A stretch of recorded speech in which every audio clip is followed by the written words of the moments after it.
catch my breath here for a second.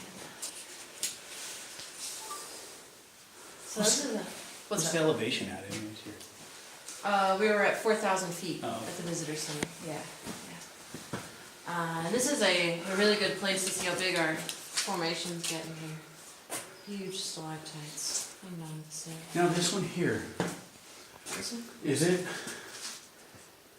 I Did was it grow growing up and or to meet or?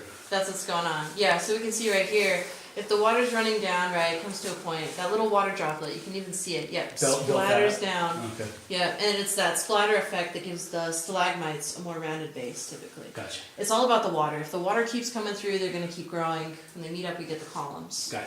Yeah. Yeah. So the columns would be our oldest formations in the day. And that grand column, the big tree trunk thing that we just passed down below, that's one of our older formations, looking at around 300 to 500,000 years old.